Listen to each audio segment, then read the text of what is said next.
Analyze the terminology that they use to get you to believe that these things are fictitious and non-existent. Paranormal, supernatural, extraterrestrial, cryptozoological, imaginary, myth, legend, folklore, fantasy, fairy tale. That's how they get you to think that the reality of spirit is just nonsense. So what does that leave you with? Just to embrace their system. They even refer to your most unlimited transformative power as something that doesn't exist, your imagination. Look up the definition of the word imagination and tell me what you see. That's how they're conditioning you to separate yourself from yourself. They never motivated you to be aware of your supernatural, esoteric, transformative, mystical, divine, magical powers for a reason. Because if you're aware of it, then you're going to use it. And if you use it, then they can't stop you, because then they can't control you and they can't manipulate you and exploit you. I hope you guys are catching on, man. Seriously.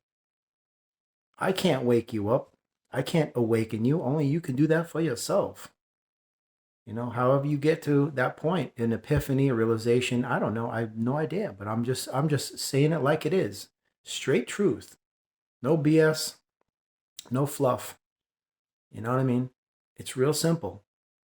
You got to check the subliminals.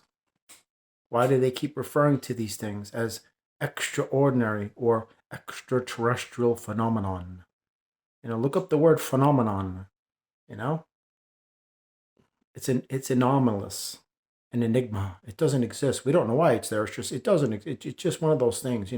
It's a reflection of Jupiter is what you're seeing. That's another thing I love. Look up, I think it was like the late 90s or 2000 or something called the Mexican Flap. In Mexico City, back about, I think since like 2000, there was hundreds and hundreds and hundreds of people with video cameras. And there was extraterrestrial craft hovering in the skies over Mexico City. Now, keep in mind that many people had video cameras back then. They were all taking pictures, video from different parts of the city. So you have different angles of the same thing. And what did the government use? The old tactic? Well, it's a weather balloon or it's a reflection of Jupiter. That's what you're seeing.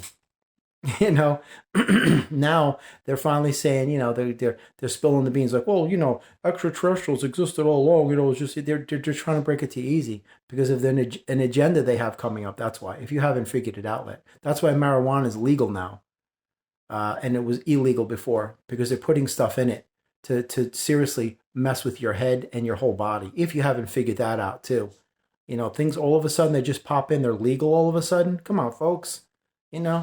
You got to get with the times, man. But I'm just saying, cryptozoological, mythical, legend, folklore, fantasy, fairy tale, supernatural, paranormal, extraterrestrial, abnormal. This is what the glass menagerie, the Matrix, uses to explain away your curiosities as to why what you're seeing is not real. Oh no, that's not real. Don't pay attention to that. Just focus on us. What we're telling you is the truth. That doesn't exist. Like I say, psychology has a term called pareidolia, a psychological phenomenon in which the mind makes sense of irregular shapes and patterns. So they're telling you that even though you're seeing it, you're not seeing it. It's the same nonsense as the weather balloon with Roswell and all the other garbage. We're the only thing out here in this unlimited, vast, never-ending, infinite area of the universe. It's just us, our cell phones, our internet, our cars, and our televisions, and that's it. Come on, folks. Let's get real, please.